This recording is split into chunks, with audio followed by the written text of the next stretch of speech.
إما أن العبد يصدق مع الله ويعلم أنه يعامل ملك الملوك وأنه يعامل من يسمع ويراه فيري الله من نفسه الصدق. أعوذ بالله من الشيطان الرجيم. بسم الله الرحمن الرحيم، والصلاة والسلام على أشرف الأنبياء والمرسلين نبينا محمد وعلى آله وأصحابه أجمعين، وأشهد أن لا إله إلا الله وحده لا شريك له، وأشهد أن محمدا عبده ورسوله صلى الله عليه وسلم. أما بعد. Nous allons nous entretenir ce soir à propos du mois de Ramadan, Inch'Allah Ta'ala. Alors j'aimerais qu'on se mette d'accord tout de suite sur quelques bases en fait. Comment est-ce que je vais vous donner cette conférence? Je ne vais pas en fait faire une énumération de tous les avantages que nous avons à faire Ramadan. Je ne vais pas m'attarder dans ce dars-là sur spécifiquement la miséricorde d'Allah Azza wa Jal durant ce mois, parce que c'est une chose que j'ai fait plusieurs fois et que je fais à chaque fois en fait. Vraiment, je me concentre sur la miséricorde d'Allah Azza wa Jal durant le mois de Ramadan. Là, ça va être un petit peu différent. On va faire cette conférence en deux parties. D'une part, une introduction et un certain développement vis-à-vis de l'amour de la vie d'ici-bas, et en fait mettre en évidence qu'il y a des règles dans la vie d'ici-bas, et que si moi je veux appliquer les règles de la vie d'ici-bas au mois de Ramadan, eh bien il y aura un problème sur la purification de mon âme. Ça paraît abstrait, mais on va l'expliquer Inch'Allah Ta'ala. Puis la deuxième des parties, ce sera pourquoi est-ce qu'Allah Azza wa Jal nous donne, pourquoi est-ce qu'en fait on fait siyam, et quels sont les types de récompenses qu'Allah Subhanahu wa Ta'ala pourrait nous donner, dans le sens où à quel point Allah aime le siyam du abd. Avec quelques conseils tout le long de la conférence. Ceux qui ont l'habitude de regarder mes conférences, et surtout mes élèves, s'il y a des élèves à moi qui sont connectés, vous êtes habitués à ma façon de faire. Donc on va commencer par une petite introduction dans laquelle on va se poser un certain nombre de questions, d'accord? Et on va commencer avec une affirmation d'ailleurs, pas avec une question. Première des choses, on espère tous pouvoir vivre, Inch'Allah, un mois de Ramadan qui pourra nous apporter plusieurs choses. Premièrement, on espère que le mois de Ramadan va nous apporter de la piété. Deuxièmement, qu'il sera pour nous une porte d'entrée pour le paradis. Troisièmement, qu'il pourra nous permettre d'avoir nos fautes effacées. Et quatrièmement, on risque de ressentir une peur. La peur de ne voir de notre siyam que la faim, que la soif et la fatigue. Donc on va essayer un petit peu de mettre en exergue ces trois attentes et cette peur, et essayer de voir un petit peu sur quoi est-ce que ces attentes-là sont basées. Premièrement, on espère tous un Ramadan qui va nous ouvrir les portes de la piété. Eh bien, c'est tout à fait logique, car c'est en application directe avec un verset coranique que vous connaissez tous. Bismillah ar-Rahman ar-Rahim. Ya ayyuhalladhina amanu, kutiba alaykumus siyamu kama kutiba ala alladhina min qablikum la'allakum tattaqun. Ce qui signifie, ô vous les porteurs de la foi, vous a été rendu obligatoire le siyam, tout comme il a été rendu obligatoire aux communautés d'avant vous, la'allakum, peut-être grâce à cela, tattaqun, vous allez craindre votre Seigneur, atteindre un degré de la piété. Et ici, dans tattaqun, on a plusieurs dimensions. La première dimension, c'est craindre Allah Azza wa Jal durant le mois de Ramadan. La deuxième dimension, c'est craindre Allah Azza wa Jal durant le mois de Ramadan, qui devient un tremplin pour être dans une crainte d'Allah Azza wa Jal tout le reste de l'année aussi. D'accord? Donc on va vraiment insister là-dessus, sur le fait qu'on ne doit pas considérer Ramadan comme étant une parenthèse dans nos vies, une parenthèse de piété dans nos vies, une parenthèse de « je vais vivre comme un musulman normal durant le mois de Ramadan ». Non. On va essayer de mettre en exergue le fait qu'il faut absolument tenter d'obtenir un Ramadan qui soit une nouvelle étape, qui soit une menzila, c'est-à-dire un degré de notre foi qui va nous amener à vivre le siyam, même en dehors du mois de Ramadan, Inch'Allah Ta'ala. D'accord? On verra en fait finalement que le mois de Ramadan, pour la troisième catégorie, parce qu'on verra qu'il y a 3 degrés dans le siyam, d'accord, 3 façons de jeûner dans les degrés, et que le plus haut degré, d'accord, c'est celui d'être dans une menzila, de vivre dans un état du siyam. Et on l'expliquera en temps et en heure, Inch'Allah. Donc premier des éléments, oui effectivement, on espère que Ramadan va nous apporter la piété, et ceci est mentionné par Allah Azza wa Jal dans le Coran al-Karim, effectivement. Deuxième des choses, on espère qu'Allah Azza wa Jal va nous donner par le Sawm du mois de Ramadan le paradis. كما قال النبي صلى الله عليه وسلم عن جابر بن عبد الله رضي الله عنهما قال رسول الله صلى الله عليه وسلم إن لله عند كل فطر عتقاء وذلك في كل ليلة. Hadith qui est magnifique, qui signifie certes Allah Azza wa Jal certes Allah a des affranchis du feu de l'enfer à chaque rupture du jeûne et ceci chaque nuit. Je répète, certes Allah Azza wa Jal a des affranchis du feu de l'enfer à chaque rupture de jeûne et ceci chaque nuit. Quand on fait Sawm Ramadan, et on le verra par la suite, c'est une adoration qu'Allah Azza wa Jal aime spécifiquement. Spécifiquement, et on verra que d'ailleurs la récompense pour le siyam n'est même pas connue.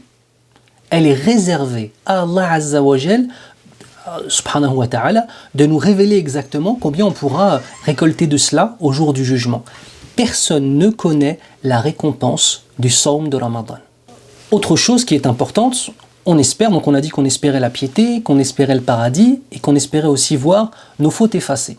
On a un hadith où le prophète sallallahu alayhi wa sallam nous dit, dans le hadith de l'imam Abi Hurayrata radiyallahu anhu, qala Rasulullah sallallahu alayhi wa sallam, من قام ليلة القدر إيمانا واحتسابا غفر له ما تقدم من ذنبه ومن صام رمضان إيمانا واحتسابا غفر له ما تقدم من ذنبه.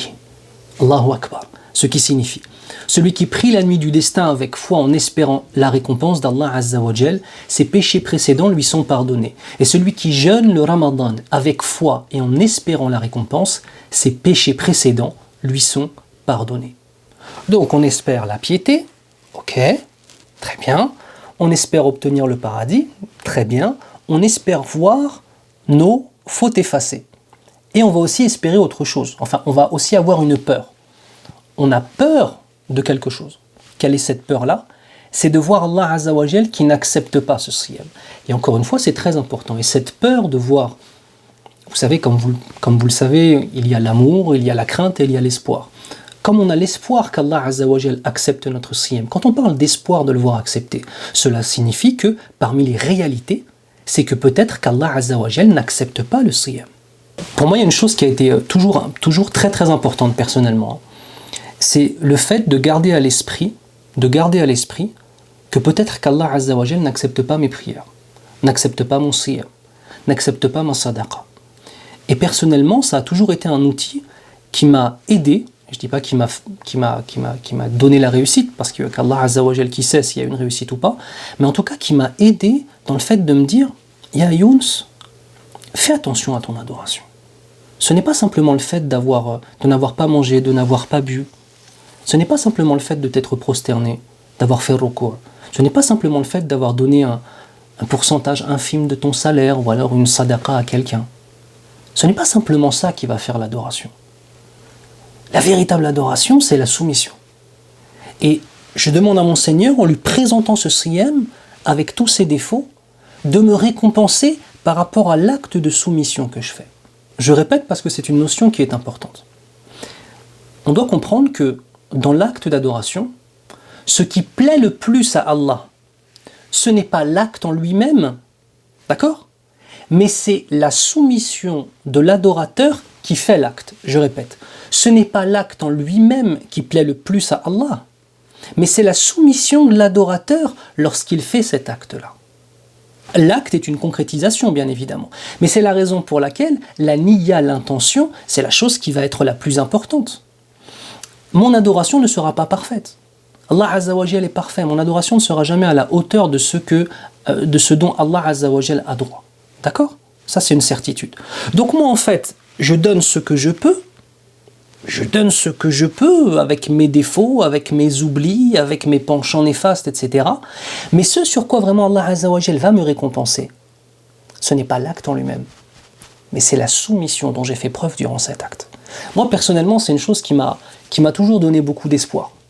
Donc, la peur de ne pas voir mon siyam accepté, la peur de ne pas voir mes prières acceptées ou ma sadaqa acceptée, mais d'un autre côté, savoir que ce qui plaît le plus à mon Seigneur, c'est la soumission dans mon adoration. Et ça, on peut essayer de le faire comme il se doit, Inch'Allah ta'ala. C'est accessible, bi'idhni rabbil alamin, par une purification de l'âme, par des années de purification de l'âme, bien évidemment. Mais en tout cas, on a un sayr, on a une voie, on a une méthodologie à suivre, walhamdulillah. Donc, la peur de n'avoir récolté que la fatigue, la faim et la soif. عن عبد الله بن عمر رضي الله عنهما قال رسول الله صلى الله عليه وسلم رب صائم حظه من صيامه الجوع والعطش ورب قائم حظه من قيامه السهر اللهم احفظنا من ذلك. Le prophète sallallahu alayhi wa sallam nous dit dans le sens du hadith, certains jeûneurs n'ont comme part de leur siyam que la faim et la soif. Et certaines personnes qui prient la nuit n'ont comme part de leur salah, de leur prière de nuit, que la fatigue. Allahumma ahfadna min dhalik. Donc on a dit, on va espérer trois choses et on va craindre une chose. On va espérer premièrement d'obtenir la piété, on va espérer d'obtenir le paradis, on va espérer de voir nos péchés pardonnés bi'idhni rabbil alamin par rapport aux adillah que je vous ai présentés. Et on va garder à l'esprit et dans le cœur la peur qu'Allah Azza wa Jal n'accepte pas. Qu'Allah accepte nos adorations, Ya Rabbal Alamin, et qu'on essaye d'être digne de cela, Ya Rabbal Alamin. Donc on disait qu'on désire vivre un Ramadan qui permet d'évoluer et pas simplement mettre nos vies d'adorateurs de cette dunya sur pause. Et on va rester assez longtemps sur cette notion d'adorateur de la dunya et d'adorateur d'Allah Azza wa Jal. Donc pour cela, il faut comprendre que le monde se divise en deux catégories. Alors, on va essayer de réfléchir un petit peu ensemble, Inch'Allah ta'ala.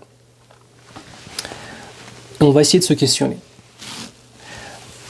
Je vous donne une information, le monde se divise en deux catégories. Les adorateurs du Tout-Puissant et les adorateurs de la dunya. Les adorateurs du Tout-Puissant ne comptent que des croyants et des croyantes, des musulmans et des musulmanes. Les adorateurs de la dunya comptent bien évidemment des non-musulmans, mais ils comptent aussi certains musulmans. C'est pour ça que les adorateurs de la dunya, tels que je les mentionne ici, je ne dis pas que ce sont des non-musulmans dans la totalité des personnes qui composent cette part, mais il y a parmi les musulmans des adorateurs de la dunya. Et on va essayer de se concentrer sur ces deux notions. Les adorateurs du Tout-Puissant d'une part, et le siyam des adorateurs du Tout-Puissant, et les adorateurs de dunya d'autre part, et le siyam des adorateurs de dunya. Donc les adorateurs du Tout-Puissant sont des gens à qui Allah Azza wa Jal a donné une chose qui est extraordinaire, qui est al-basira, c'est-à-dire la clairvoyance, la lucidité. Et comment est-ce que les adorateurs du Tout-Puissant peuvent obtenir la lucidité? En tout premier, c'est Allah qui choisit à qui il va le donner. En deuxième lieu, parmi les causes, il y a les adorations. Et le fait de s'en remettre à Allah Azza wa Jal. Et ce sont des adorations qui émanent d'une croyance qui est saine, bien évidemment. Eh bien, ces gens-là voient avec leur cœur. Quand on dit voir avec son cœur, cela signifie voir la réalité des choses que nous avons en face de nous.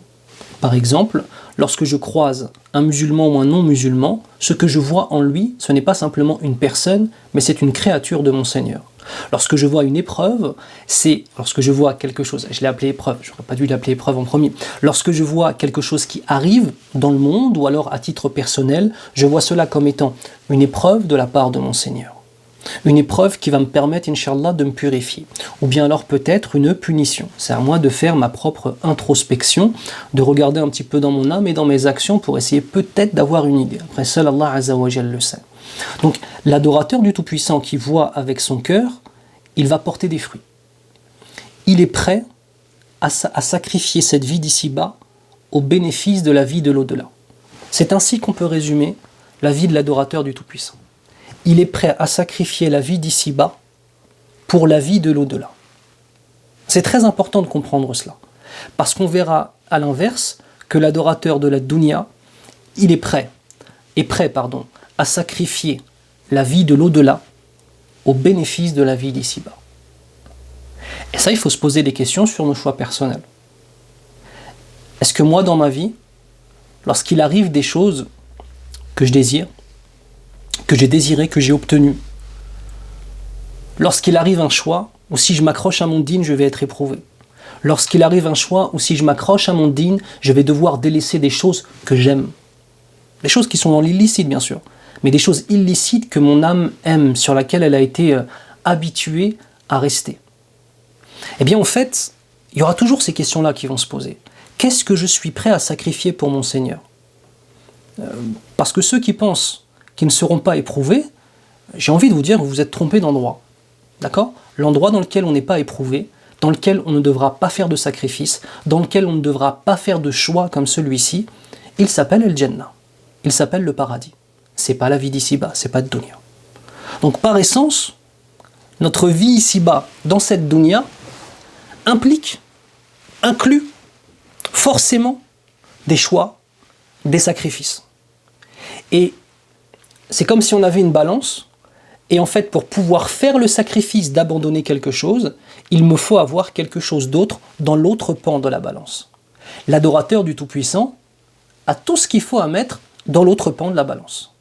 A tout ce qu'il faut pour mettre dans cette balance, d'une part la dunya, d'accord, et d'autre part l'espoir d'accéder au paradis, et du coup, la balance dans laquelle il y a l'espoir d'accéder au paradis est toujours plus lourde. Et donc les actions sont en accord avec cela.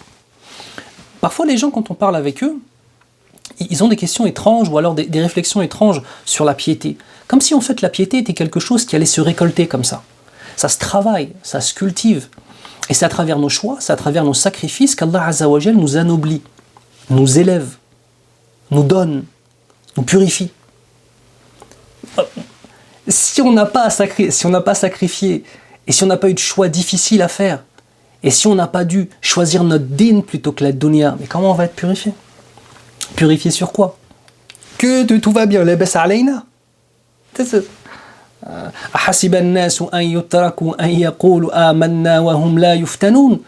Dans le sens, les gens pensent-ils qu'on va les laisser déclarer nous sommes des croyants sans que pour autant ils soient éprouvés. Donc forcément nous allons être éprouvés. Donc l'adorateur du Tout-Puissant est prêt à sacrifier cette vie d'ici-bas au bénéfice de l'au-delà. Celui-ci, toute son année est une préparation à ce Ramadan. Parce qu'il a une vie, ou elle a une vie dans la piété, dans la purification. Et donc à partir du moment où il ou elle arrive au mois de Ramadan, on a les shayatines qui sont enchaînés, pas tous les shayatines hein, bien sûr, mais on a les shayatines qui sont enchaînés, on a la facilité dans l'adoration, et bien pour lui en fait c'est Rabi' al-Mu'min, c'est le printemps du croyant. Tout devient plus facile. Il était déjà dans l'adoration. Pourquoi est-ce que je vous dis ça? C'est parce qu'en fait je me désole de voir que très souvent on donne à Ramadan un rôle qu'il n'a pas, qui est le rôle d'un coup de baguette magique. Comme si en fait, à partir du moment où moi j'allais faire le sawm de Ramadan, j'allais devenir une personne propre, pieuse. Alors ça peut arriver, c'est un miracle, ça peut arriver qu'une personne, dès le premier jour, elle change du tout au tout, elle change du tout au tout. Mais la règle générale, ce n'est pas ça. La règle générale, c'est que je vais devoir travailler pendant ce Ramadan. Je vais devoir préparer mon cœur à ce Ramadan. Mes frères et sœurs, ce n'est pas simplement le fait de ne pas manger et de ne pas boire qui va nous rendre pieux. C'est l'intention qu'il y a derrière. C'est l'adoration qui est motivée. C'est la conscientisation et le ressenti par le cœur du regard de notre Seigneur qui va nous permettre d'évoluer. Vous comprenez? Les non-musulmans font des siyam. La fois, je parlais avec une de mes sœurs, ils font des jeûnes secs. Genre, ils me parlaient de 4 jours sans manger et sans boire, ou je ne sais plus exactement, 4 jours sans manger, juste ils boivent, je ne sais plus exactement. Ce n'est pas simplement le fait de ne se priver de la nourriture. Il y a des gens qui font des régimes et qui ne mangent pas, d'accord? D'ailleurs, petite parenthèse, j'ai dit régime et qui ne pensent pas, attention mes sœurs, à bien garder votre niya et ne pas venir polluer votre niya en vous disant que le siyam c'est un régime, d'accord? Même si on ne perd pas forcément du poids pendant la Ramadan, hein, ça c'est sûr, mais ne gâchez pas votre niya avec cela, Inch'Allah. Donc d'une part, on a les adorateurs du Tout-Puissant, et d'autre part, on a les adorateurs de dunya. Les adorateurs du Tout-Puissant sont lucides et ils voient avec leur cœur. Les adorateurs de la dunya sont bercés d'illusions et vivent dans l'oubli volontaire. J'en parlais hier avec mes élèves, il y a 2 types d'oubli. Il y a un nisyan ou al-ghafla. Un nisyan, c'est l'oubli involontaire.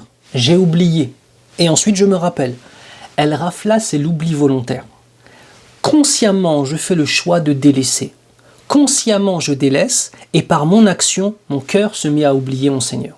Donc les adorateurs de dunya, ils ne voient qu'avec leur âme bestiale. Alors quel sera le siyam d'un adorateur de cette dunya? Donc on disait que l'adorateur du Tout-Puissant est prêt à sacrifier cette vie d'ici-bas au bénéfice de l'au-delà. Eh bien l'adorateur de la dunya est prêt à sacrifier son au-delà au bénéfice de la vie d'ici-bas. Allahumma ahfadna. Ils vivent dans l'illusion. Et vivre dans l'illusion permet de ne pas affronter la réalité. On peut utiliser des drogues, on peut se consacrer à ses penchants passionnels, on peut passer sa vie devant la télé, on peut passer sa vie devant des séries. Le but étant toujours d'oublier. Il y a plein de moyens d'oublier. Le plus facile, c'est les drogues, c'est l'alcool. Le plus facile, c'est se consacrer à son âme bestiale et être toujours en train de lui donner ce qu'elle veut, puisqu'elle est toujours affamée. De toute façon, on aura toujours une occupation. Ou alors les gens, alhamdoulilah, qui se préservent de ces fawahish, simplement passer sa vie devant la télé, passer sa vie devant Internet, passer sa vie sur les réseaux sociaux. Le but, c'est de vivre dans l'oubli. La dernière fois, avec Cheikh Hatim, hafidahullah, il nous avait donné une réflexion qui était magnifique. Sur le fait d'apprendre à rester seul avec soi-même, de méditer. Je crois par exemple que le confinement a mis beaucoup de monde seul avec eux-mêmes, face au vide de leurs propres âmes. Le confinement a fait en sorte que toutes les occupations de cette dunya qui nous est courir après des choses, après le travail, après nos collègues, après les amis, après toutes les occupations qu'on peut avoir, elles se sont arrêtées. Que s'est-il passé? Les gens se sont retrouvés face à eux-mêmes. Il y a plein de gens qui parlaient d'ennui profond, il y a plein de gens qui ont commencé à tomber en déprime, il y a plein d'hommes, Allahumma ahfadna, qui sont tombés dans le fait de consommer à outrance les films akramakumullah pornographiques. C'est aussi une chose qui est une réalité de ce confinement. Il y a vraiment beaucoup d'hommes qui sont tombés là-dedans, qu'Allah nous préserve de cela. Et en fait, on a des gens qui se sont retrouvés face au vide de leurs âmes. Désespoir. Désespoir parce qu'en fait, on se rend compte que cette dunya nous apprend, quand on est un adorateur de la dunya, on ne prend pas le temps de penser à notre Seigneur, on ne prend pas le temps de penser à notre propre âme et notre relation avec notre Seigneur. On est toujours en train de s'occuper avec d'autres choses. Et là, pendant le confinement, qu'est-ce qui s'est passé? Il n'y a plus ces occupations. Qu'Allah fasse que lorsqu'on le regarde vers nous-mêmes, on puisse avoir un discours avec notre âme. Ya Rabbal Alamin. Cette illusion, cette dunya et ses illusions est composée de principes et d'actes. Je vais citer un principe, et je vais citer plusieurs actes. Le principe de base de cette dunya, qui va venir polluer toute notre vie, et donc polluer aussi notre Ramadan, parce que si on est un adorateur de la dunya, quand on va faire siyam, ce sera un siyam uniquement de l'apparence. Eh bien, un des principes de cette dunya, c'est bercer d'illusions. Elle s'alimente de l'adoration qui lui est vouée par les adorateurs de la dunya. Car les adorateurs de la dunya prêchent le culte envers leurs âmes et les âmes de ceux qui les fréquentent. Vous savez, la notion de polythéisme a plusieurs degrés. Il y a le polythéisme évident, qui est le fait d'accorder une caractéristique d'Allah Azza wa Jal à une créature, qu'elle soit réelle ou imaginaire. D'accord? C'est le polythéisme de base. Telle personne dira que tel endroit, que tel statut peut lui donner un enfant, que tel statut peut lui donner de la richesse, ou tel endroit, etc., etc., le polythéisme connu. On a plein de formes de polythéisme, bien sûr, mais la base, c'est donner des caractéristiques d'Allah Azza wa Jal à un objet ou à une personne, que cette personne soit réelle ou non, et humaine ou non, d'accord? Mais on a aussi des éléments dans nos cœurs qui ressemblent fortement au polythéisme, dans le sens où Allah Azza wa Jal et notre divinité, et que parmi les sens de la ilaha illallah, on a la mahbouba haqqan illallah. D'accord? Walladhina amanu ashaddu hubban lillah. Et ceux qui sont les porteurs de la foi ont un amour plus fort que tout pour Allah Azza wa Jal. D'accord? Parmi les sens de la ilaha illallah, c'est il n'y a d'autre que j'aime de tout mon être sauf Allah. D'accord? Quand on aime plus son travail, ses enfants, son épouse, son mari, sa propre âme et ses propres passions, si on les aime plus qu'Allah, dans quoi est-ce que nous sommes? Je ne dis pas qu'on est un polythéiste en tant que tel. D'accord, on ne va pas donner un hukm shara'i de polythéiste. Mais en tout cas, cela prend certaines caractéristiques d'un type de polythéisme caché et vicieux. Et l'adorateur de la dunya, c'est pour ça que je vous ai dit qu'il peut être un musulman. C'est une personne qui est musulmane, qui ne va pas faire de polythéisme que l'on connaît vraiment évident, mais qui dans sa vie de tous les jours aura donné à d'autres concepts, ou alors d'autres éléments physiques de sa vie, plus d'importance et plus d'amour qu'à son Seigneur. Vous comprenez? Qu'Allah nous préserve de cela. Et les adorateurs de dunya prêchent. Ils prêchent pour cette dunya. C'est très simple. Les adorateurs du Tout-Puissant prêchent pour le Tout-Puissant, les adorateurs de cette dunya prêchent pour cette dunya. Quand tu es avec les adorateurs du Tout-Puissant, leur compagnie t'améliore. Leur compagnie te permet de devenir un homme ou une femme, incha'Allah, plus pieux ou plus pieuse. Les adorateurs de cette dunya ne font que t'entraîner avec eux dans les bas-fonds de leurs âmes et dans les bas-fonds soit de la désobéissance à Allah Azza wa Jal ou alors dans le développement d'un amour pour un autre qu'Allah subhanahu wa ta'ala. Nabi sallallahu alayhi wa sallam nous dit dans le hadith de l'imam Abi Hurayrata radiyallahu anhu, قال النبي صلى الله عليه وسلم تعس عبد الدينار والدرهم, ce qui signifie malheur à celui qui se laisse asservir par le dinar, malheur à celui qui se laisse asservir par le dirham. Le dinar c'est l'or, le dirham c'est en argent, d'accord? Ici Nabi sallallahu alayhi wa sallam avec des mots très simples nous explique ta'isa, khalas, malheur à lui, c'est halaka. Il s'est perdu en fait. Il s'est perdu. On doit comprendre que cette adoration de Ramadan, que nos adorations telles que Salah, que nos adorations, toutes les adorations qu'on va faire, il y a une vie avant cette adoration. Il y a une vie avant ta prière en fait. C'est quoi ta vie avant la prière?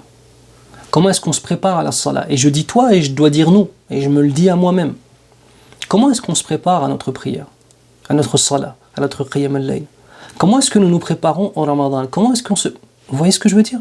On se laisse vite entraîner par le fait que Ramadan soit simplement le fait de ne pas manger, de ne pas boire et on doit s'organiser, etc.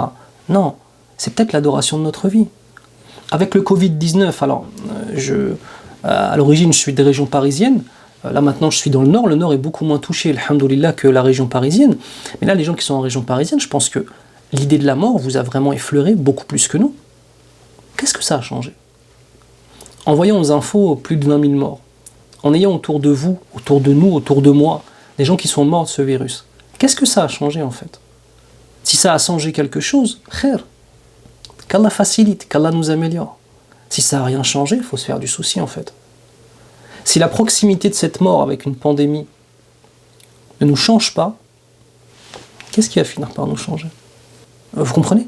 Donc c'est vraiment, derrière tout cela, on a l'acte d'adoration en tant que soumission à notre Seigneur par notre corps. On va délaisser, on ne va pas manger, on ne va pas boire, etc. Et pas avoir de rapport intime avec notre épouse ou avec l'époux si c'est une femme. Mais de l'autre côté, il y a tout ce qu'il y a derrière. La préparation à cette adoration et la connaissance profonde de qui est notre Seigneur. Donc je disais que cette dunya, elle a des principes, elle a aussi des actes. Si on est un adorateur de cette dunya, on va vivre et on va prêcher les codes de cette dunya. Parce que cette dunya, elle a des codes.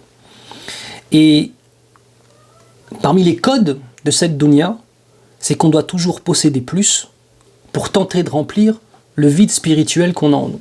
Je répète, parmi les codes de cette dunya, c'est qu'on va toujours essayer de posséder plus. Alors, acheter des choses, être entouré d'amis, être entouré de personnes qui vont dire des choses positives sur nous, on va essayer en fait de combler un vide qui est un vide spirituel qui est dans la poitrine. Ça, c'est la dunya. Pourquoi? Parce qu'il y a le fitra. La fitra, c'est la croyance originelle. Donc nous sommes attirés vers la croyance originelle, vers la croyance en Allah et vers l'adoration. Donc si moi, mon âme, je ne lui donne pas cette nourriture spirituelle dont elle a besoin, eh bien elle se retrouve assoiffée, affamée. Et elle se doit forcément d'avoir quelque chose en remplacement. Encore une fois, la balance. Donc qu'est-ce qui se passe? On va tenter d'acheter, on va tenter de posséder, on va faire le culte de sa propre image, le culte de l'ego, etc. D'accord? Donc ça, c'est les codes de la dunya. Et les voies de la tentative de remplir son âme, d'accord?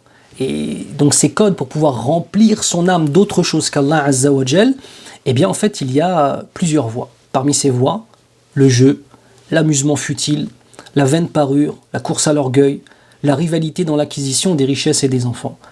Et ça, c'est ce qui est mentionné dans la parole d'Allah Azza wa Jal. Allah Azza wa Jal nous dit, Bismillah ar-Rahman ar-Rahim, اعلموا أنما الحياة الدنيا لعب ولهو وزينة وتفاخر بينكم وتكاثر في الأموال والأولاد كمثل غيث أعجب الكفار نباته ثم يهيج فتراه مصفرا ثم يكون حطاما وفي الآخرة عذاب شديد ومغفرة من الله ورضوان وما الحياة الدنيا إلا متاع الغرور.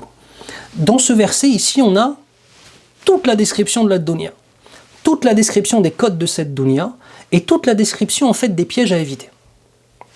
On va le traduire, on va l'analyser quelque peu. Sachez que Allah Azza wa Jal nous dit dans le sens du verset, sachez que la vie présente n'est que jeu, amusement futile, vaine parure, une course à l'orgueil entre vous et une rivalité dans l'acquisition des richesses et des enfants.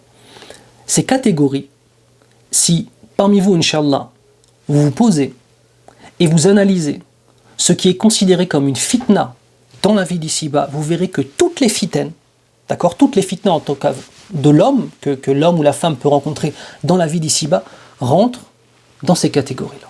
Allahumma hafadna. Et l'adorateur de la dunya, c'est celui qui passe sa vie à tenter de combler ces voies-là. À prendre ces voies-là pour tenter de combler le vide intersidéral qu'il y a dans son cœur. Allahumma hafadna.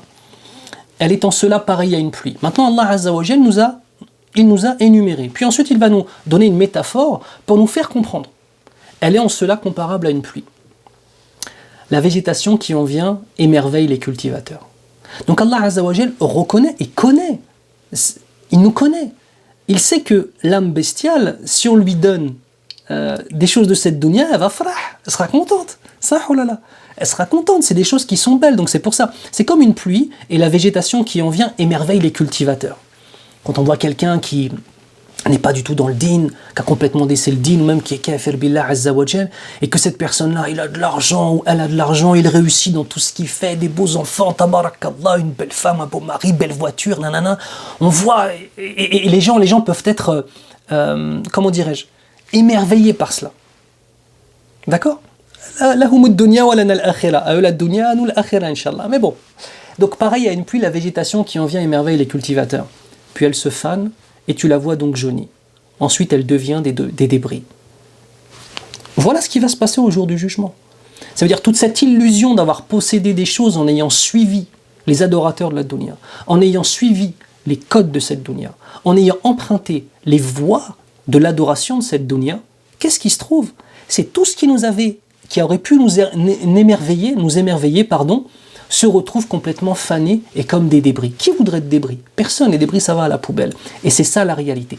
Et l'adorateur du Tout-Puissant, il a l'œil de voir ce que certains voient comme étant des belles plantes, de la belle végétation. L'adorateur du Tout-Puissant, l'adorateur du Clément, du Miséricordieux, qui est aussi dur en châtiment. Eh bien l'adorateur du Tout-Puissant, il voit la réalité de ces plantes, de ces végétations.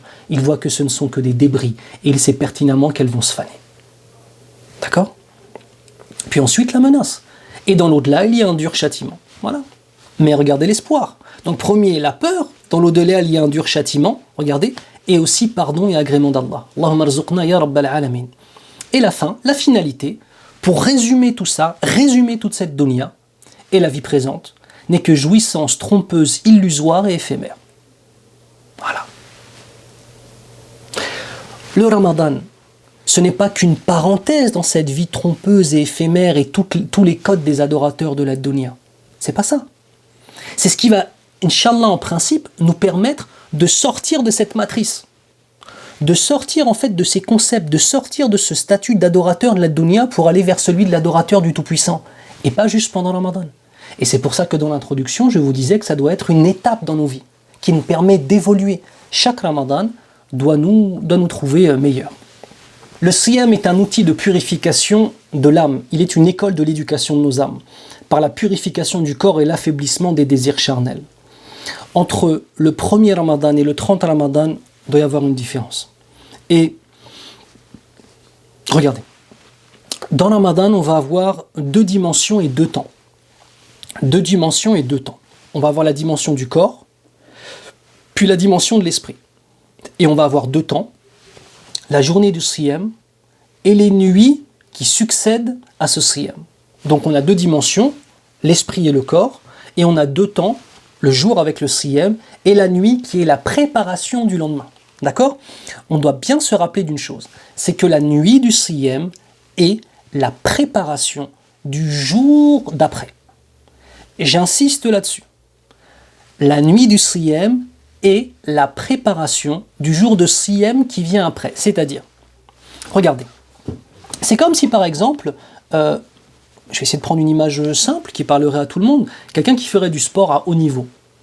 Il fait du sport à haut niveau ou alors elle fait du sport à haut niveau. Taïb ? Ok. Cette personne-là s'entraîne très fort pour la compétition. Puis vient la compétition, il combat ou elle combat, ou alors il fait tout de suite les combats. Subhanallah, les garçons, les combats. Il fait du volley, ou elle fait du volleyball, d'accord, ou du handball, et il arrive à remporter ou elle arrive à remporter la compétition. Mais dans pas longtemps, il y aura une nouvelle compétition. Au lieu de continuer à se préparer, qu'est-ce qu'il fait ? Il délaisse l'entraînement, il mange n'importe comment, et il arrive au jour d'après de la compétition, pour la deuxième, complètement inentraîné. Et il n'arrive pas à remporter le match. Pourquoi ? Parce qu'en fait, il a eu l'illusion que le plus important, c'était uniquement la compétition. Et il a oublié que la préparation à cette compétition était plus importante encore que la compétition. Alors, les nuits de Ramadan sont une préparation pour les journées de Ramadan. Le plus important, bien évidemment, ce sont les journées de Ramadan. Deuxième élément que je voudrais souligner. Le plus important, pendant le Ramadan, les prières les plus importantes, elles s'appellent Subh, Dhuhr, Asr, Maghrib et Isha. Ce sont celles-ci les prières qui sont vraiment les plus importantes. Ce n'est pas la prière du Tarawih qui est la plus importante. Et je m'étonne toujours de voir des gens qui ne font pas les 5 prières, mais qui vont aller faire Tarawih. Alors, si c'est un premier pas, alhamdoulilah, où la personne vient, elle vient pour faire Tarawih, il vient pour faire Tarawih, alhamdoulilah, et que ceci lui permet de s'accrocher à la mosquée et que à la fin du Ramadan, il continue ou elle continue à venir, et alhamdoulilah, c'est une bonne chose. Mais attention à ne pas confondre, à ne pas faire Salat Tarawih à un point où on ne va pas se lever le matin pour faire Salat al-Subh. Le plus important, c'est l'obligation. Et ça, même si le coronavirus, ce châtiment de la part d'Allah Azza wa Jal sur l'humanité tout entière, d'accord, pour nous ramener, Inch'Allah, à certaines réalités, même s'il nous empêche aujourd'hui de faire Salat Tarawih en commun à la mosquée, eh bien, en aucun cas, il nous empêche de faire nos prières obligatoires. Donc c'est très important, cette journée. Donc je vous disais que la nuit est une préparation à la journée. Donc comme je vais remplir mes nuits de Ramadan, comme seront plus fécondes mes journées de Ramadan. Si je passe ma nuit à regarder des séries, si je passe ma nuit à faire tout le haram que je n'ai pas pu faire pendant la journée, si je passe ma nuit à déranger mes voisins le soir à faire du bruit, si je passe ma nuit à faire des choses qui sont illicites, mais quel baraka je compte obtenir dans ma journée de siyam. Vous comprenez ? Donc c'est très important. Donc on a 2 temps, le jour et la nuit. Et on a 2 dimensions, le corps et l'esprit, ça on en avait déjà parlé. Le fait de faire siyam, c'est avant tout un délaissement. On appelle ça al-ibadatu bit-tark. C'est une adoration par le fait de délaisser. On adore Allah Azza wa Jal en délaissant. On va délaisser 2 choses. Des éléments essentiels et licites, et on va délaisser des éléments qui sont illicites. Je m'explique. On va délaisser des éléments qui sont essentiels et licites. C'est une pure adoration de les délaisser, c'est une preuve de soumission pour Allah subhanahu wa ta'ala. Comme les nourritures, comme les boissons, comme les rapports intimes avec son épouse ou alors avec son époux. On va délaisser ça. Mais ce sont des choses qui par essence sont licites. D'accord ? Elles sont même obligatoires. D'accord ? Manger c'est obligatoire, boire c'est obligatoire, et parmi les conditions de validité d'un mariage aussi, ça fait partie des droits de la femme et des droits de l'homme, d'avoir des rapports intimes. Donc ça c'est une chose qui est illicite et essentielle, qui nous est interdite durant la journée. Et il y a aussi bien évidemment toutes les choses qui sont illicites, d'accord ? La violence physique et verbale, l'alcool, les drogues, la fornication. Et on a beaucoup de gens qui, pendant le mois de Ramadan, font cet effort. Attends, Harry, non, je la vois pas. Il a une petite copine. Non, je la vois pas, c'est Ramadan, frère. Elle a un copain. Non, je le vois pas, c'est Ramadan, frère. Il boit pas d'alcool pendant les journées de Ramadan. Il ne fume pas de drogue durant les journées de Ramadan. Il ne frappe personne pendant les journées de Ramadan. Il ou elle ne vole pas pendant le mois de Ramadan. Mais en fait, c'est juste redevenir un musulman normal. C'est-à-dire que l'autre dimension, au-delà de la purification de l'âme qui nous permet d'atteindre des degrés spirituels très élevés, c'est aussi pour beaucoup le fait simplement de vivre comme un musulman normal. Allah Azza wa Jal nous force à vivre comme des musulmans normaux. Ne pas voler, ne pas mentir, ne pas consommer d'alcool ou des drogues, c'est être un musulman normal, ce n'est pas être une personne exceptionnelle. Donc regardez la miséricorde d'Allah Azza wa Jal. Durant Ramadan, pour simplifier, je veux vraiment mettre en exergue deux choses. D'une part, Ramadan peut permettre aux gens qui sont assidus dans leur dîn à se purifier et à avoir des degrés spirituels plus hauts. Mais d'autre part, des gens qui malheureusement sont très souvent dans le péché, ça les oblige à simplement venir au niveau normal d'un musulman. Et ça peut permettre à leur âme de s'y habituer. Donc ça, c'est pas quelque chose de négligeable aussi, Inch'Allah. Le siyam est une adoration exceptionnelle.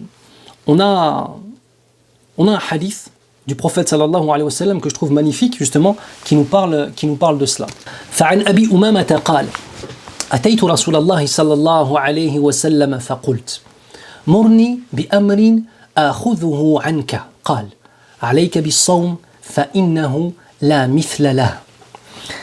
On a Abu Umama radiyallahu anhu qui vient voir le prophète sallallahu alayhi wa sallam et qui lui pose une question. Il lui dit: ordonne-moi quelque chose, un acte que je prendrai de toi. Le prophète sallallahu alayhi wa sallam il lui dit: alayka bis-sawm. Pour toi, l'adoration par excellence, c'est le siyam. Fa innahu la mithla lah, et dans une riwaya, fa innahu la adla lah. Car il n'y a aucune adoration qui lui est comparable. Le sawm ne voit aucune adoration qui lui est comparable. Donc ça, c'est une information de la part de Sadiq al-Masduq, c'est-à-dire celui qui dit la vérité, le Nabi sallallahu alayhi wa sallam. De même, عن أبي سعيد الخدري رضي الله عنه قال رسول الله صلى الله عليه وسلم قال الله. Donc c'est un hadith qudsi, un hadith divin. كل عمل ابن آدم له إلا الصيام فإنه لي وأنا أجزي به. Ce qui signifie: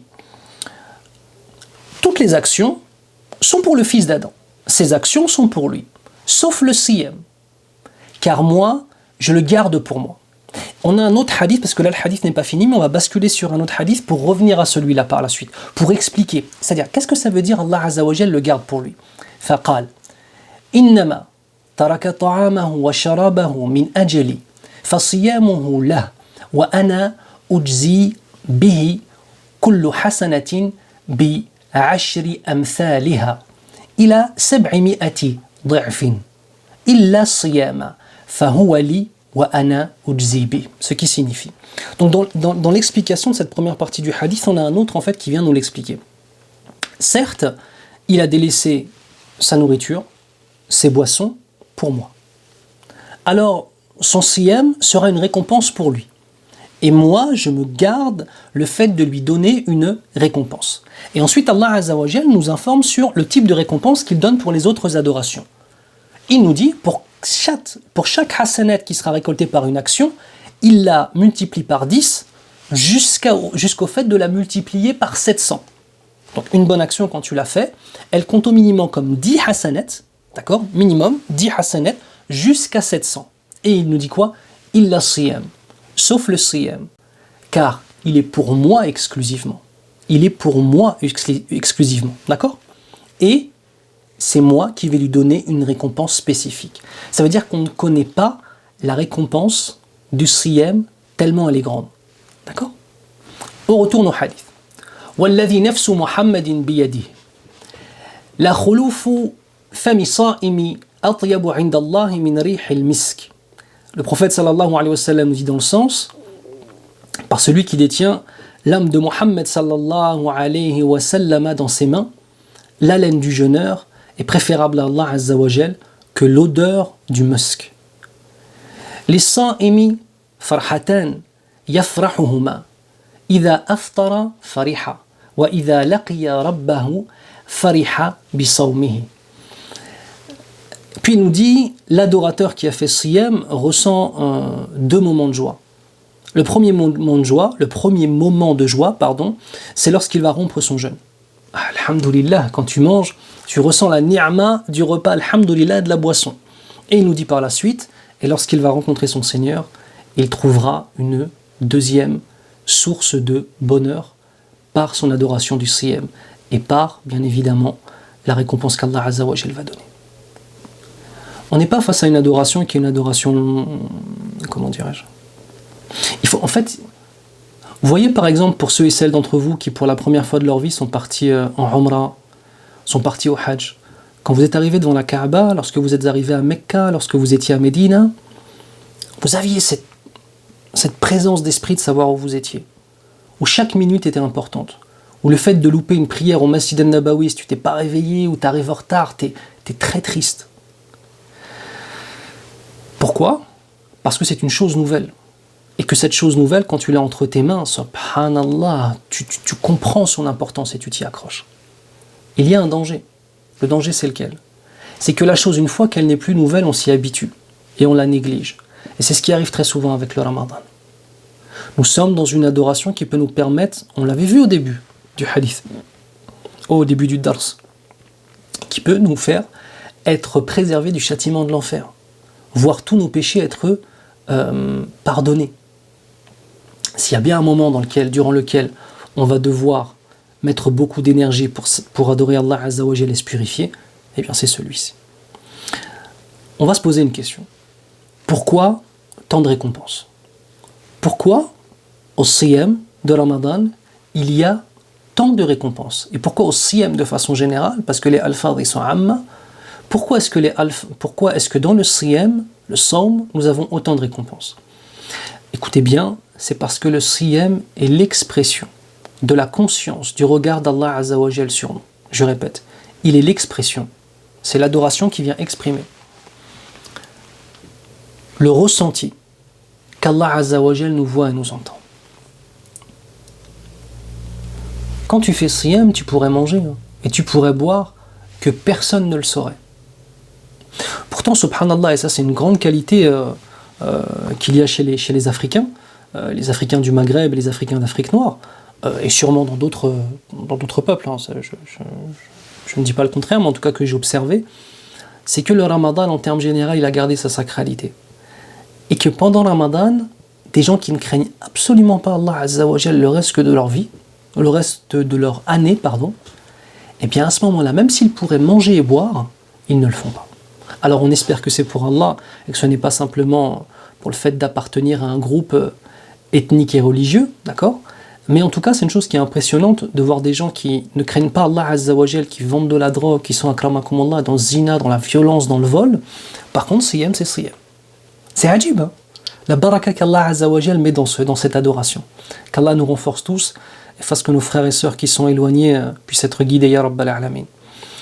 Deuxièmement, comme je vous l'ai dit tout à l'heure, Allah Azza wa Jal donnera au siyam une récompense que nul ne connaît.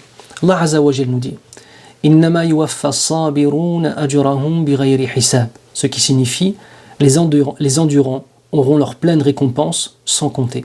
Et pourquoi, vous pouvez vous dire, mais pourquoi on parle des endurants maintenant ? Pourquoi ? Parce que le Nabi sallallahu alayhi wa sallam nous a dit As-sawmu nisfu sabri, ce qui signifie le siyam, c'est la moitié de la patience. Donc le siyam, c'est une patience. Et les endurants, les patients, auront leur pleine récompense sans compter. C'est cette caractéristique de patience qui donne aussi, au-delà d'être l'expression de la conscience qu'Allah Azza wa Jal nous voit et nous entend, mais c'est cette patience dans l'adoration qui lui donne aussi toute cette valeur. C'est cette patience qu'on a. Pour finir, on va voir les 3 degrés que nous avons dans ce siyam. Premier degré, c'est celui du corps. D'accord ? Le plus simple.